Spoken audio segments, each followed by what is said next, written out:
একদিন যদি গাছে জল না দেওয়া হয় না, গাছের যে মাটিগুলো আছে সেগুলো না সব শুকিয়ে যাচ্ছে। আর আজকে সকালবেলা উঠেই ভেবেছি আজকে গাছে জল দেব, তারপরে আর কাজগুলো করব। গাছ আমার বেশি নেই, যেগুলো আছে সেইগুলো একটু বাঁচিয়ে রাখার চেষ্টা করি, কেননা আমার এখানে মাটি ভালো না, আর সেই পরিস্থিতিও নেই যে গাছগাছালি সুন্দর করে লাগাবো।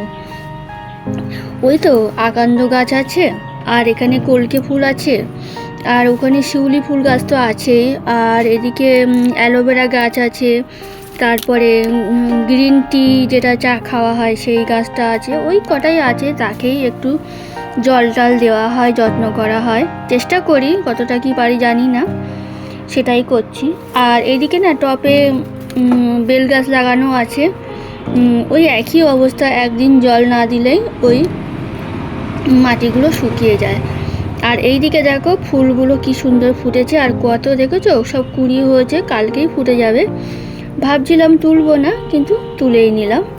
চলো এই যে দেখো তোমাদের সামনে একটু দেখাচ্ছি, কত সুন্দর লাগছে। কিন্তু তোলার পরে মনে হলো না তুললেই ভালো হতো, ওই পরে না আমলিয়ে যায়। শুভ সকাল বন্ধুরা, কেমন আছো তোমরা? আশা করি সবাই ভালো আছো, আমরাও ভালো আছি। আমি রিঙ্কু আবার চলে এলাম তোমাদের সামনে নতুন একটা ভিডিও নিয়ে। তারপরে চাটা তো খাওয়া হয়ে গেছে, আর অনেকক্ষণ পরেই আবার এলাম এই যে ঘর বাড়িগুলো ঝাঁট দেব। আগে ঘর বাড়িগুলো ঝাঁট দিয়ে গুছিয়ে কমপ্লিট করে রাখবো, পরে মোছামুছি করব। ওই ঘরের বিছানাও তোলা হয়ে গেছে, এই ঘরের বিছানা তোলা হয়ে গেছে। এখন ঘর বাড়িগুলো ঝাঁট দিয়ে রেখে দিচ্ছি, কেননা প্রচুর কাঁচা আছে। কাঁচা তো প্রত্যেক দিনই থাকে, কিন্তু তার সঙ্গে এক্সট্রা যোগ হয়েছে শীতের জামা কাপড়, তার জন্য একটু বেশি চাপ আছে। ওই জন্য আজকে ঘর বাড়ি পরে মুছবো, আজকে আগে কাচাকুচিটা আগে করব। এই যে দেখো এক গামলা কাচাকুচি। তার মধ্যে শুনুকে বাজারে পাঠিয়েছিলাম একটু মাছ আনার জন্য। কি বলো তো, এই যে দেখো 2 রকম মাছ এনেছে। এখানে হলো তেলাপিয়া, আর ওখানে পোনা মাছ।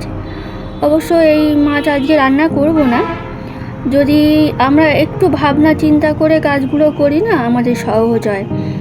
আজকে আমি রান্না করব ডিম, কিন্তু আগের থেকে একটু চিন্তা ভাবনা করে রাখলে যে বললাম সহজ হয়, তার জন্য একটু মাছ আনিয়ে রেখে দিলাম। তাহলে কি বলো তো, কালকে আমার উঠেই আর চিন্তা করতে হবে না যে কি রান্না করব, কখন বাজারে যাবে।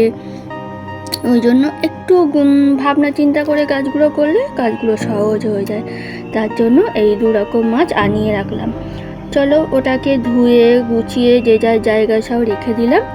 আর এখানে আমার লঙ্কা ফুরিয়ে গেছিলো, একটু লঙ্কাও নিলাম, আর লঙ্কার এই যে মোটাগুলো ছাড়িয়ে রেখে দিলাম।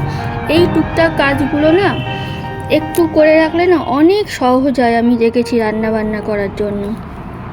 চলো আজকে রান্না করব ডিম, অনেক দিন পরে আজকে একটু ডিম রান্না করব, তাও গোটা গোটা, ওই জন্য। আর এখানে করব বাঁধাকপি মাছের মাথা দিয়ে। ডিমগুলো আগেই সিদ্ধ করে নিয়েছি, আর এখানে লবণ হলুদ মাখিয়ে হলো ডিমগুলো ভেজে নিচ্ছি। আর মাছের মাথাটা এরপরে ভাজবো, ওই জন্য ভাবলাম যে আগে ডিমটা ভেজে নিই, তাহলে আমার সুবিধা হবে। তাহলে ডিমটা ভাজা হয়ে গেলে কি হবে, আমি ডিমের ঝোলটা বসাতে পারবো।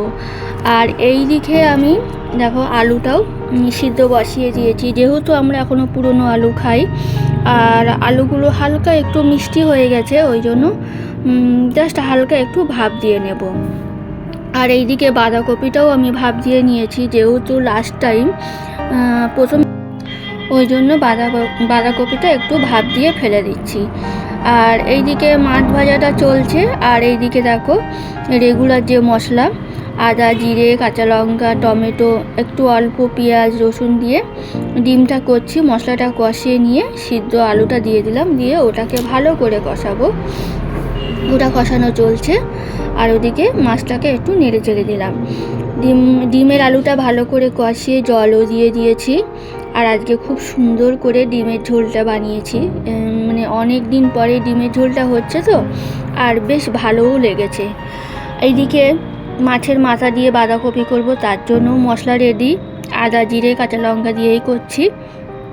এই যে মশলা কষিয়ে সিদ্ধ বাঁধাকপি আর আলু দিয়ে দিলাম, আর এখানে মটরশুঁটিটাও দিয়ে দিলাম। এটা তেলে দিলেই ভালো ছিল, ঠিক আছে একসঙ্গে দিয়ে দিলাম। আর আজকে না আমি একটু বাঁধাকপিটা হালকা সিদ্ধ করেছিলাম, ভেবেছিলাম যে কচি আছে হয়তো অল্প সিদ্ধ করলেই হয়ে যাবে, কিন্তু পরে রান্না করতে গিয়ে আমার খুব অসুবিধা হয়েছিল, মানে যেটা মাখো মাখো ব্যাপারটা সেটাই হচ্ছিল না। তারপরে অনেক ঢেকে ঢেকে রান্না করে ওটাকে সুন্দর করে করার চেষ্টা করেছিলাম। আর এইদিকে দেখো ডিমের ঝোল হয়ে গেছে, দেখতে কত সুন্দর লাগছে না। একটু ধনে পাতা দিয়ে দিলাম, আর ডিমে না আমি একটু গরম মশলা দিই, তোমরা কি দাও? ওই জন্য একটু গরম মশলাও দিয়ে দিলাম। এবার এটাকে নেড়ে চেড়ে নামিয়ে দেবো। এটা হয়ে গেছে। আর এখনও বাঁধাকপিটা হয়নি, বাঁধাকপিটা বললাম না অনেকটা সময় নিয়েছে, ওকে ঢেকে ঢেকে মানে আস্তে আস্তে জোর কমিয়ে কমিয়ে বাঁধাকপিটা রান্না করেছি। এখন আমি মাছের মাথাগুলো ভেঙে দিলাম, কেন প্রথমে দিলেই না সব গুঁড়িয়ে যাবে আর মুখের মধ্যে পড়বে, খেতে ভালো লাগে না। ওই জন্য আমি লাস্ট টাইমে মাছের মাথাগুলো দিয়ে ওই ঢেকে ঢেকে ওটাকে মজতে দিই। আর ওইদিকে ডিমের ঝোল হয়ে গেছে, বাঁধাকপিটাও আস্তে আস্তে হচ্ছে, আর লাস্টের দিকে ভাত বসালাম। কেন বলো তো, সকালবেলা অল্প একটু ভাত আছে, আর ভাবলাম যে আগে তরকারিগুলো বানিয়ে নিই, তারপরে ভাতগুলো বানাবো, ভাতটা বসাবো। ওই জন্য লাস্টে ভাতটা বসিয়ে দিলাম। আর ওই যে বাঁধাকপিটা বারবার তুলছি আর নেড়ে নেড়ে দিচ্ছি। এদিকে দেখো রান্নাবান্না হয়ে গেছে, ডিমের ঝোল আলু দিয়ে আর মাছের মাথা দিয়ে বাঁধাকপির ঘন্ট। শুভ সন্ধ্যা বন্ধুরা। সন্ধ্যাবেলা এই যে জামা কাপড়গুলো ভাঁজ করব। দুপুরবেলা না আর সময় হয়নি, আর সবথেকে বড় ব্যাপার ইচ্ছে করছিল না, তার জন্য এই সন্ধ্যাবেলার জন্য সব রেখে দিয়েছি। এখন সব ভাঁজ করে নিচ্ছি। এখনও রান্নাঘরে যাব, সন্ধ্যাবেলা যে চা খাবো সেটা খাওয়া হয়নি, মনে করলাম যে না এগুলো আগে একটু গুছিয়ে নিই, তারপরে রান্নাঘরে যাব চা খাবো। চলো চাটা খেয়ে নিই, আবার আসছি। এই দেখো তোমাদের একটা জিনিস দেখানো হয়নি, দেখো তো কেমন হয়েছে। ওই যে রান্নাঘরটা অসম্পন্ন ছিল, তার জন্য রান্নাঘরেও একটা র্যাকের অর্ডার দিয়েছিলাম। কেমন হয়েছে গো? রান্নাঘরে যেহেতু একটু কালারফুল হলে দেখতে ভালো লাগে, আর তেল কালু পড়ে, তার জন্য এই কালারটা নেওয়া হয়েছে। আর ফ্রিজের পাশে এটাকে কেমন লাগছে তোমরা একটু বলবে, ওই জন্য কালারফুলে নিয়েছি। কেমন হয়েছে বলবে গো। এটাকে না আমি ওই ঘরে দিয়েছিলাম, তারপর বাবু বলল না এটাকে রান্নাঘরে দাও। তারপরে চলে এলাম রাতের খাবার দাবার গরম করতে। এখন বেশ রাত হয়ে গেছে। এখন ভিডিওটা আর বড় করবো না বন্ধুরা, কেমন লাগছে বলবে কমেন্ট করে, আর ভালো লাগলে লাইক শেয়ার কমেন্ট করো, আর আমার চ্যানেলটাকে সাবস্ক্রাইব করে দিও। ফিরে আসছি অন্য কোনো ভিডিও নিয়ে। সবাই ভালো থেকো, সাবধানে থেকো, সুস্থ থেকো, টাটা।